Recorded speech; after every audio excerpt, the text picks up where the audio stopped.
es una sola enfermedad.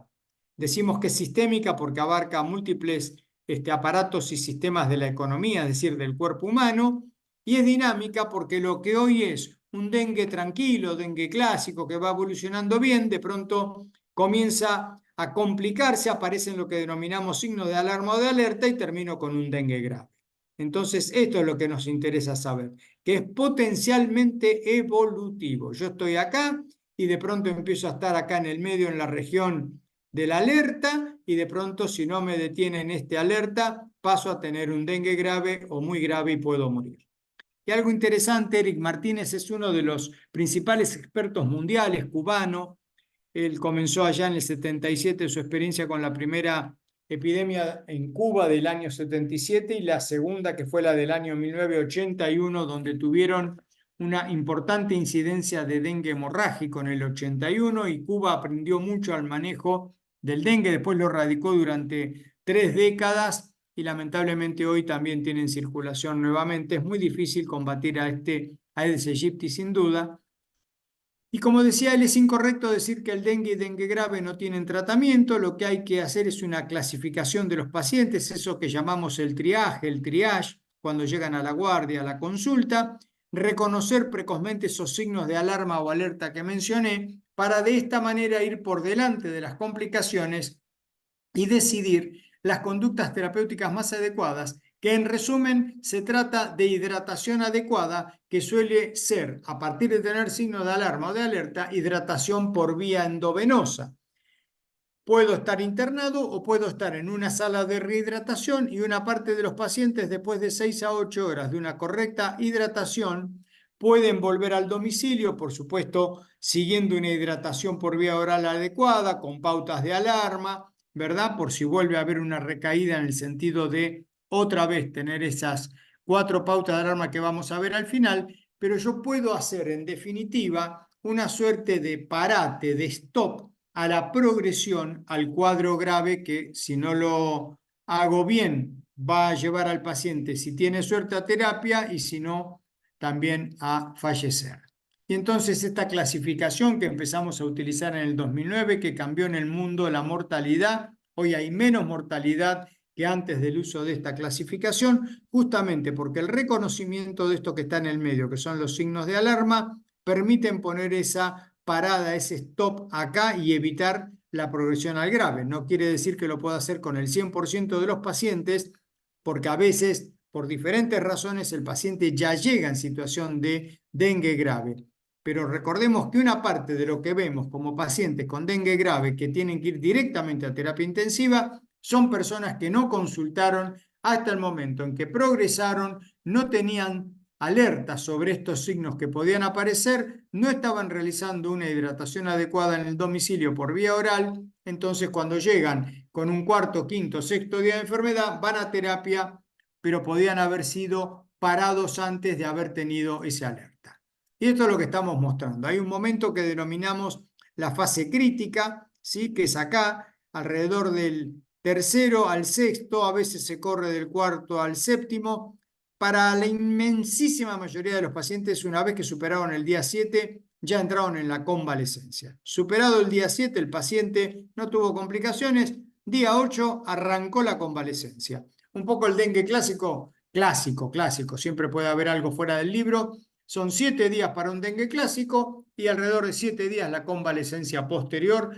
Por lo cual, cuando pensábamos en esa carga de enfermedad o de años perdidos por discapacidad y demás, me saca del juego medio mes. Eso es un dengue sin complicaciones. Complicado puede sacarme del juego un mes y medio, o también me puede matar.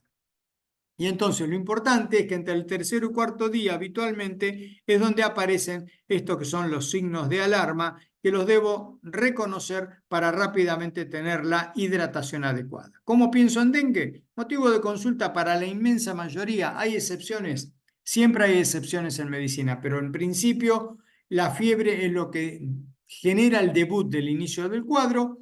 Cuando viene el paciente, yo tengo que tener certeza en principio que tiene menos de 7 días de evolución la fiebre, porque la fiebre que dura más de 7 días no es dengue, o por lo menos no es dengue puro. En todo caso puede estar complicado, por ejemplo, con una neumonía, como hemos diagnosticado, COVID-dengue, bueno, hay combinaciones de las más variadas.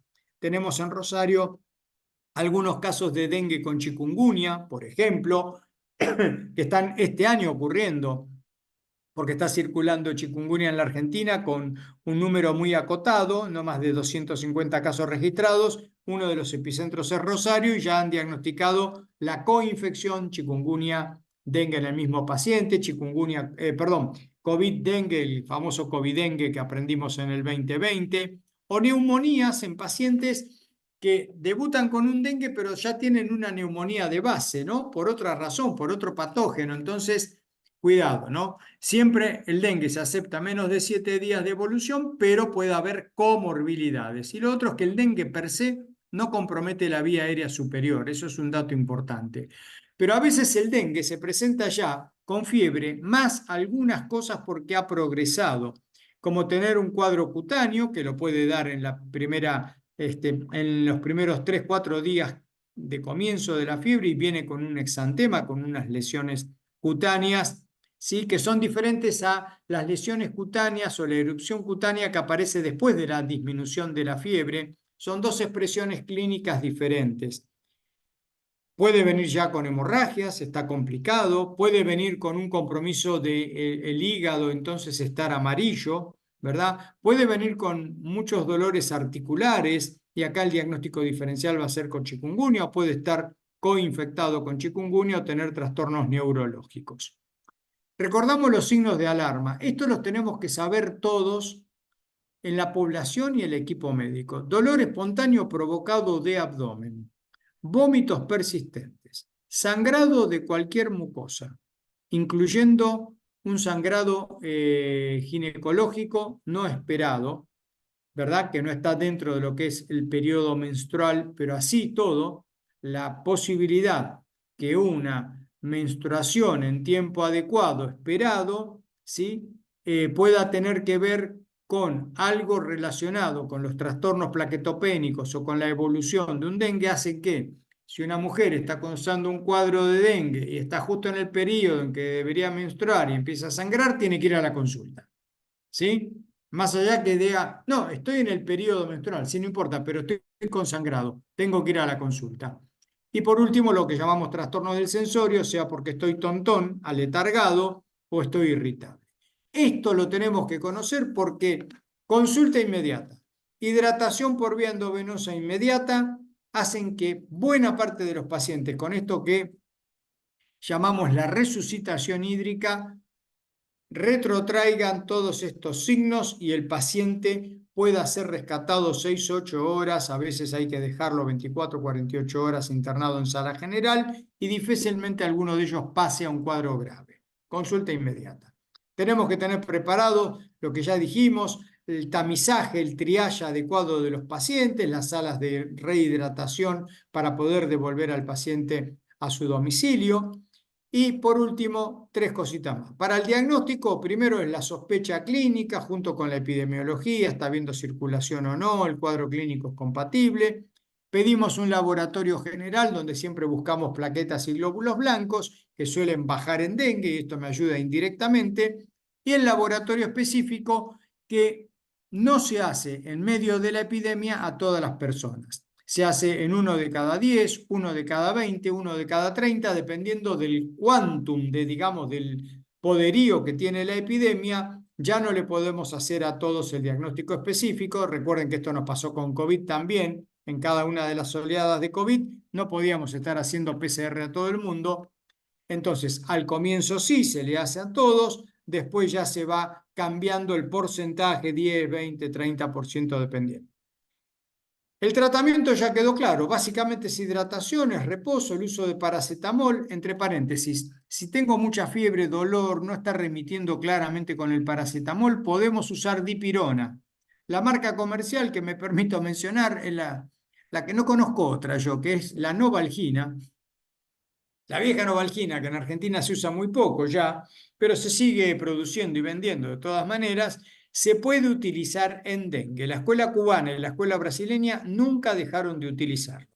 Digo para complementar, porque para no aumentar la dosis de paracetamol, yo prefiero alternar con dipirona. Y de esta manera no hago una sumatoria de paracetamol a dosis que puedan dar daño hepático o me cuestionen que potencialmente pueda dañar el hígado. Por supuesto, puede ser un seguimiento ambulatorio, la internación general o en terapia intensiva. Y para la prevención está claro, el combate al mosquito habrá que seguirlo. Recordamos que cuando combatimos al mosquito Aedes aegypti, estamos tratando de evitar dengue, chikungunya, zika y la fiebre amarilla urbana. Evitar picaduras por todos los mecanismos que ustedes se imaginen, ¿sí? Meterse adentro de una escafandra, abajo del agua, hagamos algo para ver cómo, pero bueno, digo, la ropa, el uso de repelente. Yo hoy medio le pinchaba el globo a un par de personas y le decía, está fenómeno, tenemos que tener producción de repelentes, ojalá que tengamos mucha producción de los laboratorios estatales, pero yo no puedo pensar que yo puedo vivir bajo el uso de repelente 4 veces por día, entre 4 y 6, todos los 6 u 8 meses que hay actividad de Aedes aegypti. Es para determinados momentos puntuales o cuando voy a la vía pública a un parque o al campo, zona rural y salieron los barreros, vieron esos mosquitos que atacan en manada, digamos así. Hay momentos puntuales o ir al tigre en un momento en el cual hay muchos mosquitos, jejenes, pero yo no puedo vivir con repelente todo el tiempo. Yo tengo que tener tul mosquitero en las puertas, en las ventanas. En algunos lugares se puede dormir, a la hora de dormir o de hacer una siesta bajo tul mosquitero, la ropa larga, de color claro si es posible, todo lo que hace al volteo de adultos dentro del domicilio o el uso de espirales en el peridomicilio, digamos, en los lugares comunes que se utilizan a veces abajo de un alero, en un patio, ¿sí? Y bueno, y entonces para cerrar con esta diapo, la estrategia desarrollada por la OPS-OMS es que hay que hacer un abordaje integral, una gestión integral que abarca muchas cosas y entre ellas, por supuesto, se agregaron las vacunas, pero tenemos que tener todas las otras.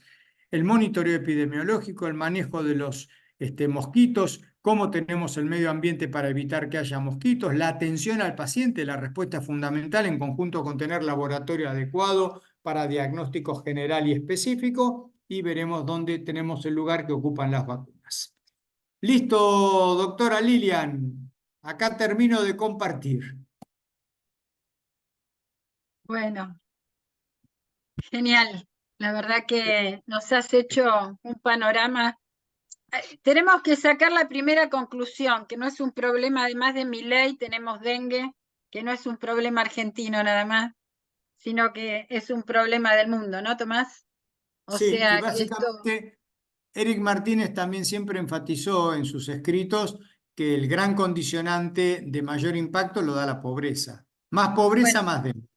eso te iba a decir. Y también el cambio climático y la deforestación por el ciclo del agua, ¿no? Yo creo Eso, que, sí.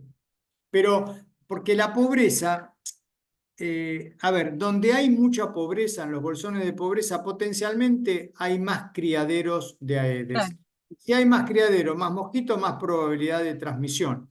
A su vez, la gente de las barriadas populares, de los bolsones de pobreza, con menor instrucción, menor educación, menor accesibilidad a transporte, bueno, todo lo que ustedes y yo conocemos, menor accesibilidad al diagnóstico y tratamiento precoz, oportuno, a poder asistir a la consulta, por lo cual la pobreza no solo puede condicionar mayor riesgo de transmisión por mayor cantidad de mosquitos, sino que todo lo que hace a la respuesta ya cuando soy paciente sea mucho peor que cuando yo estoy en una clase acomodada, tengo una prepaga modelo 4100 oro, banda de oro, viste, la mejor tarjeta, voy a la mejor institución. Así todo, digo, no estoy diciendo garantizando que no le puede ir mal porque tenga una cuestión de inmunogenética y tenga un cuadro grave y va a terapia, pero va a tener una accesibilidad que una buena parte de la población hoy, 52% de la población argentina pobre, 52%, la mitad de la población está con muchísimo mayor riesgo de enfermar, de tener cuadro grave y no tener buena respuesta o hasta de morir potencialmente. está clarísimo. Vamos a ir leyendo algunas de las preguntas que plantean los compañeros, Tomás. Dice una Metan. compañera, eh, dice, entiendo que el mosquito puede estar en todos lados, pero ¿qué hay de cierto en que el dengue está en menor medida en la zona rural, siendo el mosquito que enferma a los caballos el que se encuentra más. Acá Claro, son diferentes mosquitos. son diferentes mosquitos.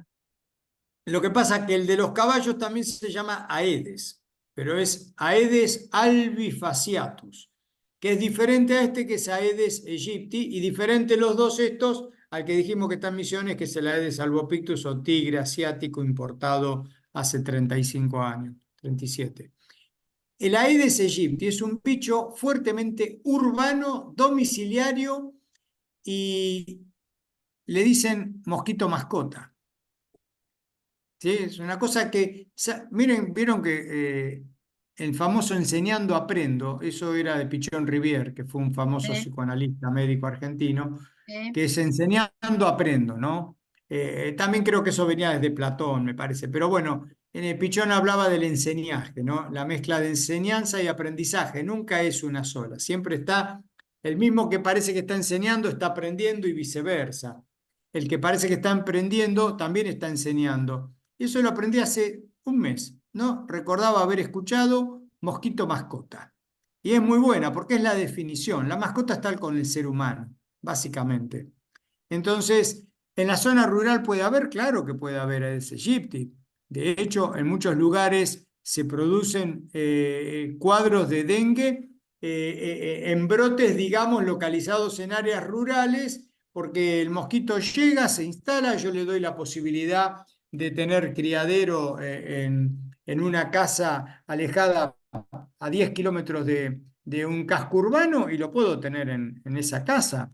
Si yo le doy las condiciones, va a vivir, pero fuertemente esas condiciones se las hemos dado en las zonas urbanas y básicamente al lado del ser humano. El otro no, el Acá, otro es barrio. acá hay otra pregunta que habla el tema de los repelentes. Si no contamos con repelente, ¿qué otro método se puede utilizar para prevenir? El repelente no es preventivo, compañera, ¿eh? El repelente Tomás, trata de que no me piquen. A ver, no te pique, claro, pero no es prevención. primero, para usar Prevención, repelente, claro, el sí, repelente primero que lo tengo que usar en una zona acotada de la piel. O sea, claro. un ser humano, a ver, un ser humano de 1,70 m tiene más o menos, era 1,70 m cuadrado, ¿no? De piel, sí, si no me recuerdo mal, más o menos es esa misma proporción. O sea, imaginen estar pasando, si estoy en taparrabos, ¿sí? Y todo el resto del cuerpo teniendo que pasarme repelente cada 4 o 6 horas, según cuál sea, el anaranjado o el verde, ¿no? Es imposible. Entonces, lo primero que tengo que hacer es que yo le oferto a los mosquitos mis manos, camisa de manga larga, mis muñecas acá, cuello y cabezota. Y después me pongo media, pantalón largo, todo. Y ahí tengo que tener, si estoy, digamos, queriendo prevenirlo con repelente, teniendo que ponerme cada 4 o 6 horas repelente bien colocado, que no toque las mucosas porque se me van a irritar los ojos, voy a tragar repelente, ni hablar cuando a un niño le pasa eso, potencialmente es más tóxico. Por lo cual, yo creo que el repelente tiene un lugar, está bien que lo reclame la población, está bien que los laboratorios públicos produzcan repelente, está todo bien, pero no puedo basar la lucha antivector, antimosquito en el uso de repelente. Es una herramienta más de una utilidad hasta ahí. Nosotros lo que planteamos, los compañeros son referentes regionales de toda la provincia, ¿eh? Hay de Lincoln, de Bragado, ahí estoy Bien, leyendo, de toda la provincia, un gusto Conurbano, con La todos. Plata. Y estos compañeros son referentes y vamos a hacer un trabajo muy fuerte que sean referentes sanitarios en las regiones. Y Bien. entonces tiene que haber mucho el tema del pastizaje, del drenaje de zanjas. Digo, esto es algo muy comunitario y también pedirlo a los municipios, ¿no? Que los trabajadores municipales también tengan obviamente, su cobertura, no solo en vestimenta, repelente y demás. Así que bueno, Perdón, ahí está Lilian, ahí sí, yo Sí, por ejemplo, sí, nada, eh, yo creo que el repelente en determinados espacios, o sea, porque a ver, yo tendría que garantizar que una escuela no tenga mosquito Aedes aegypti. ¿Se entiende? No tendría que sí. haber mosquito Aedes aegypti en una escuela donde van 500 o 1.000 pibes y pibas y yo tendría que ponerle repelente a 1000 pibes o pibas. No, no, digamos, lo que no tendría que haber es repelente. Y entonces ahí hay que tener una fuerza muy poderosa de trabajo para evitar que haya criaderos y eventualmente, en algunos casos, y con alguna periodicidad que la gente que maneja control de plagas, básicamente, podrán hacer fumigaciones periódicas de volteos y las condiciones. Pero yo no puedo tener a 1000 pibes con repelente. La otra vez me decían, no, me acuerdo en nuestro hospital pasó que había unos reclamos por el uso de repelente. Yo lo Sí, entiendo, sí. pero yo prefiero que pasen 2 o 3 veces por semana de acuerdo a lo que diga La la... fumigación, digamos, claro. claro, ¿por qué? Porque en el hospital, por ejemplo, un lugar que fue estudiado por Alfredo y Manolito Espinosa, nuestro biólogo, que en una época trabajaba con nosotros y con Alfredo y después se fue a Mundo Sano, cuando ellos estudiaron allá por el 2000 y algo, 2005, 2004, en los huecos de los árboles, en un jardín botánico como es el Muniz, ahí se criaba Aedes aegypti. Digo, no en un tarrito de plástico. También hay en lugares naturales posibilidad de cría de la Aedes aegypti. Entonces, lo que yo digo es, en los hospitales, yo debería tener un programa potencial de fumigación y volteo. Primero tengo que hacer el trabajo de los cacharros, todo esto que dijimos. Pero ahí también tendría que considerar, porque en un hospital, en momentos de epidemia, yo concentro una masa crítica de personas que portan virus. Por lo tanto, hay mucho virus para alimentar mosquitos. Entonces, el ideal es que yo no tenga mosquitos, porque la gente va a consultar, van a haber internados en sala general, en salas de rehidratación. Lo que yo no puedo es estar exponiendo que a esas personas que están en pleno periodo virémico, que dura hasta 7 días desde que empiezo con fiebre, el virus en la sangre, venga un mosquito a sacarme este virus. Entonces, digo, hay que hacer, digamos así, un trabajo focalizado en escuelas es de una manera, en hospitales de otra, en campos de deportes otra, porque probablemente no me preocupe mucho el Aedes aegypti, me preocupan los otros del aire Claro, libre, pero cuando voy al vestuario, por ahí tengo, o al bar claro. o a la cantina, tengo Aedes aegypti. Está muy claro eso del mosquito mascota. Sí, Antes de sí, entrar a las preguntas sobre vacunas, le vamos a dar la palabra al compañero Marcelo Sarlenga, que es el director de este instituto, que se llama de Sucesos mayo. Mayo, de Mayo, y bueno, es un compañerazo y sabe mucho de educación. Así que Marcelo, Bueno, muchas gracias. Bueno, primero, eh, Tomás, muchísimas gracias. La verdad Justo, que Marcelo. fue fue muy claro. Yo mientras ibas hablando, disculpa que te tutee, somos muy No, da jóvenes. una. Mientras ibas hablando, iba tomando nota y también por ahí algunas cosas me parece preguntar que a veces tienen que ver con con algunas de estas cuestiones que circulan del folclore o algunos mitos. Y entonces me iba haciendo algunas preguntas que por ahí, inclusive, bueno, el otro día, vos recién planteaste el tema del volteo y la fumigación. El otro día lo escuchaba en una nota radial a Crepla, que el ministro de Salud, y él decía, Sí, la fumigación no sirve. Entonces, o sea, puede atenuar, pero el mosquito, la Aedes aegypti, es un mosquito, si se quiere, de la casa, es un mosquito del lugar cercano. Entonces, por ahí, porque pasa a veces, nosotros vemos en los municipios que se pide a los municipios que fumiguen constantemente la plaza, un bulevar, los lugares, y quizás ahí no está el Aedes aegypti y no tendríamos en esta zona por ahora el albopictus, que ese sí estaría correcto. en zonas más periurbanas. Entonces, digo, sí me parece claro esto, para tener nosotros también claridad, es que no hay una sola medida, vos hablaste de un abordaje integral, y que puede ser que alguna medida sirva para un determinado contexto y no para otro. Y ahí hay algunas preguntas o que por ahí tienen que ver con estas cosas que por ahí uno escucha, que dicen, no, porque escuché tal cosa, o porque dijeron tal otra, o porque en un medio, o porque leí en una red y demás. Digo, hay cuestiones como, por ejemplo, está esta mitología, esta cuestión de mito de que si se tuvo dengue, pero resulta que el 75 u 80% podemos ser asintomáticos, si se tuvo dengue y se vuelve a tener dengue, ese caso puede ser grave. ¿Sí? Eso es algo que circula. Ahora, con esto a mí me parece que, de acuerdo a lo que dijiste, si hay distintas cepas e implica distintos compromisos, no habría una relación directa, ¿verdad? Esa es una No, pregunta. Y después, no hay una relación directa. Bien. Eso me parece son cosas que tenemos que por ahí poder transmitirlas, ¿sí? Porque por ahí está esto, ¿no? Del miedo a sí, tenerlo y qué pasa si lo tuve, pero por ahí fui asintomático.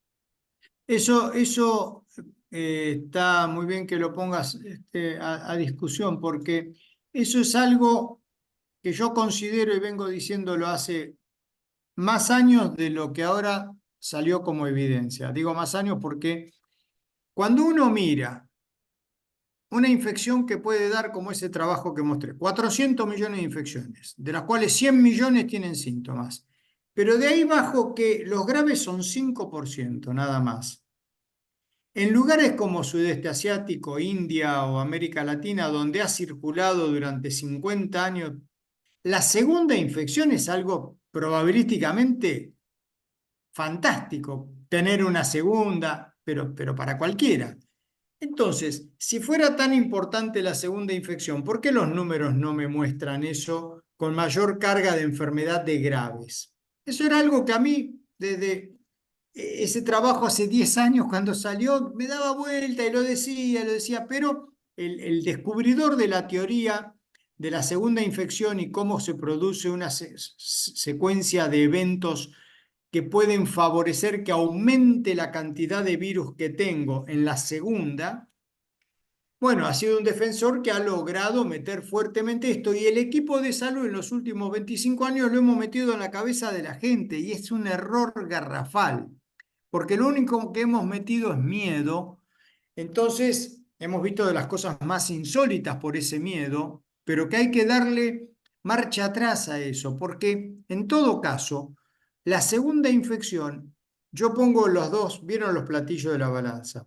Es una, ¿vieron cuando uno, esas balancitas de precisión, uno le agrega una pesita? Entonces, tuki, se desbalancea un chiquitito, pero no se va hasta abajo. No es que porque yo le agrego la segunda infección, ya está, listo, estoy hombre muerto, digamos. No, es una pesita más. Que resulta que del otro lado, por ahí mi inmunogenética, es decir, cómo yo respondo a este bicho, es mucho más poderosa. Y esa pesita ni la mueve. En febrero de este año, termino el cuento con esto, encuentro un laburo, cuando sale, por suerte uno está ahí siempre muy alerta, un laburo también en la revista Nature, esto de dónde está publicado es importante. No digo que sea la verdad absoluta, pero cuando uno está publicado ahí no es lo mismo que si yo publiqué, con todo respeto, en la revista Villiquen, que amo y quiero desde que era pibe, pero no es lo mismo. Y entonces, ¿qué muestran ellos? Un trabajo de India, 650 niños menores de 14 o 16, no me acuerdo, 16, creo, ahí lo tenía la diapo, y ven los eventos graves. Y de los pibes con eventos graves, exactamente la mitad, en realidad, un poquito más de la mitad, tienen su evento primario. Y un poquito menos de la mitad tienen evento secundario. Por lo tanto, la mitad tenían secundario, la mitad tenían primario. ¿Cómo puedo decir yo que sea tan jerárquico si cuando hago el seguimiento de esa corte, el secundario fue exactamente casi lo mismo que el primario? Por lo tanto, ese artículo termina diciendo, creemos que este trabajo va a generar un cuestionamiento a la teoría de la importancia de la segunda infección. Pasaron 2 meses, esto fue publicado el 6 de febrero, hasta el momento, no quiere decir que no pase, el descubridor de esto del segundo y todavía está con nosotros sobre la Tierra, tiene 88, 9 o 90, en Estados Unidos, en Washington vive, no ha salido a contestar, ni nadie por ahora. Puede ser que lo contesten, pero la evidencia quedó hasta el momento que la mitad tenían segunda y la mitad tenían primera. Por lo tanto, cuidado, porque esto lleva a otra reflexión. Al dengue primario, aunque yo me parezca que es la primera vez, que nunca sabré si es la primera, ¿sí? Pero en definitiva, en la primaria también puedo tener gravedad. Aunque sea con la misma, con distintas cepas, Tomás, No, no. Para la que ya tuve, estoy protegido de por has vida. protegido. Bien. Lo que me quedan son los otros 3. Claro, Si ahora, eso. claro, me quedan 3. Bien. Dos cuestiones más y no hablo más, prometo. El Aedes aegyptis, vos hablaste que tiene una duración más o menos, el tiempo que perdura el Aedes aegypti entre 6 y 8 meses. Entonces, la cuestión de la temperatura para nuestra No, 3, zona, 8 tomemos la meses, pero no, no el mismo mosquito, Marcelo. no, que vive, Ah, digamos, la cepa del mosquito eso era o lo que pasaba acá. Boyardo, Teníamos hasta claro, junio. En julio dejaba de claro, haber actividad hasta el mes de noviembre, a veces se adelantaba un poco en claro, pero octubre. vos a su vez planteaste que no hubo corte en la evolución que en la Argentina en los No, últimos el año años, por lo pasado no. tanto, el tema de temperatura, podemos estar en julio con 2 grados bajo cero y acá los compañeros más del sur de la provincia con 10 bajo cero y podemos llegar a tener Aedes aegyptis, ¿verdad? No, Digamos frutas que temperaturas no. No, porque está ah, adaptándose a clima un poco más frío, pero no tan extremo. y más Entonces, o menos a cuánto se no, no estima. es, no es, no es casual, digamos, que en definitiva esa circulación en invierno y primavera se dio allá en el nordeste, donde las temperaturas fueron no menores de 20 grados durante el invierno y la primavera. El nordeste tuvo un invierno que casi pasó desapercibido, muy tropicalizado en todo caso. ¿Y qué ocurre? Que bueno, en lugares como el área metropolitana, ya en el invierno, aunque no son los inviernos de cuando éramos pibes, hace 60 años, igual, no, por eso Bien, digo, ahora con el tiempo bien. no sabemos. Y la tercera y última, ¿hay que vacunarse? Si Eh, pudiera. sí, yo considero que es una inversión en salud, con la inequidad que hace que hoy se pueda vacunar el que pueda comprar la vacuna. Pero sin duda, cuando yo mostré esto de la gestión integral que vimos de la OPS-OMS, hay un pétalo que se agregó, ese pétalo que dice vacunas se agregó en el año 2015. Como ya venía, Perfecto. estaba prácticamente autorizándose el uso de la vacuna del laboratorio Sanofi Pasteur, que es la que en el 17 quedó ahí frisada, se agregó ese pétalo. Y yo creo que en el fondo, más allá que estén todos los otros pétalos, que siempre hay que considerarlos, para adelante tenemos o logramos controlar al vector de una manera eficaz, que hasta ahora no hemos logrado de manera masiva en todo el mundo, en nuestro caso en todo el país, 19 provincias donde hay transmisión, cosa que por ahora no lo estamos viendo, o tenemos altos porcentajes de vacunación de la población tarde o temprano, porque no hay vuelta. no hay mucha. Claro. Ahora, mientras tanto tengo que tener la respuesta adecuada con los equipos de salud, insumos, internación adecuada, terapias intensivas. Todo eso tiene que estar, educación para la salud comunitaria, lo que estamos haciendo ahora para que se multiplique.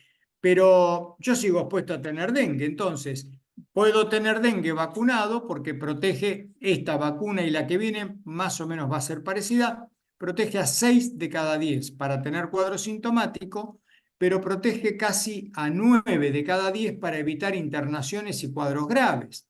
Que en definitiva, como hablábamos en COVID, ¿se acuerdan? Lo más importante es no entrar a terapia y no morirme. ¿Y abarca todas las cepas o no la 4, no? En principio, es una vacuna que ahora sobre la cancha, al igual que la que viene, resulta que los protocolos de la que está ahora de Takeda y la que viene de Butantan Merck no pudieron confrontar en terreno con epidemias de 3 y de 4. Ah, Pero en los trabajos buscando anticuerpos, se han encontrado anticuerpos que las barritas, ¿viste?, de cantidad de anticuerpos son muy parejas para los 4 serotipos. mira Y qué bien. claro, y sí se sabe que la actual lo que mejor cubre es el dengue 2, y muy cerca al dengue 1, pero porque aparte se pudieron confrontar con epidemias de dengue 1 y 2. Entonces, ahora hay todo un trabajo que sigue, cuando las vacunas se autorizan, sigue esto que se llama la fase 4, post-comercialización, donde se sigue vigilando la seguridad y se ve lo que llama la efectividad, que pasa realmente adentro de la cancha, digamos, con la vacuna en su utilización en lugares donde, por ejemplo, se utiliza o personas que lo están utilizando versus quienes no la han utilizado y uno va viendo ahí la efectividad. Dos Pero preguntas y con cerramos. inequidad, con inequidad. Dos preguntas y cerramos, totalmente. Venga, dale. La primera es, sí, como dice acá Noelia, Noelia no, el tema de la edad, ¿hasta qué edad hay que vacunarse para el dengue?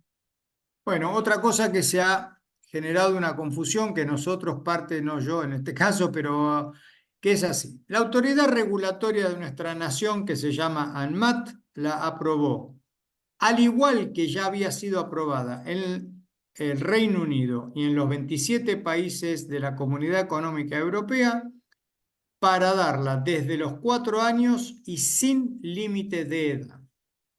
Entonces, lamentablemente, una respuesta que hicimos hace poco al ministro de Salud, ustedes habrán leído un documento quizás público que circuló, es que yo estoy poniendo en tela de juicio a la entidad reguladora de mi país.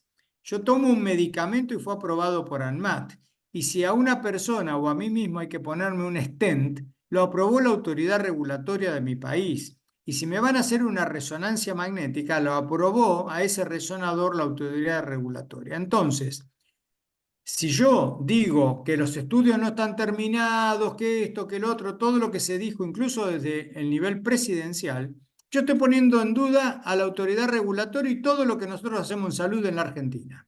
Me parece una falta de respeto y de desubicación brutal, ¿sí? Y por otro lado, hay algunas personas que miran a Europa cuando conviene, para Claro. ellos, para sus intereses, digamos, discursivos, porque lo aprobó Europa y la Gran Bretaña, que coloniza las Malvinas, y resulta que para esto yo no miro a la Gran Bretaña o a la autoridad europea. ¿Se entiende? Entonces, los que estamos haciendo con abogacía porque aún con la inequidad, el que se pueda y quiera vacunar, hacer un chanchito, juntar el dinero para la primera, los 3 meses la guita para la segunda, está haciendo algo que es inversión en salud. Desde los 4 años en adelante, contraindicada en embarazo, lactancia o en inmunocomprometidos. Esto es un punto importante. Por eso conviene que sea recetada después que un médico dice, a ver, che, bueno, vos estás entero, dale, vacunate. Pero no hay límite de edad.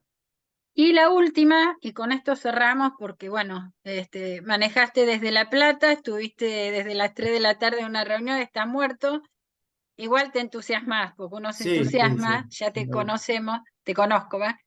¿Qué pasa con COVID? ¿Qué pasa con la vacuna del COVID? ¿Hay que seguir Ah, vacunándose? sí, sí, sí. Por ahora, yo Perfecto. el año pasado, a principios de año, pensaba que quizás a esta altura ya era una por año. Bueno, por ahora en el mundo se sigue recomendando mayores de 50 años cada 6 meses y menores de 50 con patologías de riesgo también cada 6 meses. El resto menor de 50 sano una vez por año. Pero sí, vacunándose de mínimo una vez por año. Y en los que tienen riesgo están los diabéticos, los que tienen EPOC, los cardiópatas, la embarazada. Sí, Y sí. después los que tenemos más de 50 pirulitos, 2 por cada año. 6 meses. Bueno, la verdad que acá están poniendo, gracias Tomás por brindarte, excelente, me encantó, muy claro. Un súper aplauso, porque Gracias. aparte Tomás es un compañero y eso es para nosotros fundamental. Seguramente Gracias. otra vez Gracias, te Lilian. Un vamos gusto a... estar con todos y todas a Gracias. disposición y lo mejor. Buena noche para todos. Un brindis. Igualmente. Vamos, la patria no se Chao. vende. Gracias, Tomás. Exacto. Chao. Chao. Bueno, compañeros, damos por finalizado. Creo que estuvo excelente, ¿no? Estuvo muy, muy bueno. La verdad que les voy a ir las caritas a todos que están contentos. Y bueno, la idea con los compañeros del instituto es seguir convocando a gente que sabe, dijera mi madre, para poder seguir construyendo, no solamente para poder contar estas cuestiones, sino también para poder nosotros como Mayo poder generar un lazo con los que menos tienen, los que más sufren, y bueno, ese es nuestro objetivo. Marcelo, gracias por la confianza otra vez, gracias por permitirnos estar, y bueno, ya nos veremos. Bueno, compañeros, gracias, Gracias ICOP que nos permitió, esto queda grabado, así que después yo se lo paso a Patricia y a Marcelo para que ellos hagan lo que consideren, y bueno, nos vamos viendo. Gracias Patricia, que te veo por ahí. Gracias Silvana de SICOP, que grabó y nos bancó toda la charla. Norberto y a todos los compañeros. Un abrazo. Ci vediamo. Gracias. Chao, chao.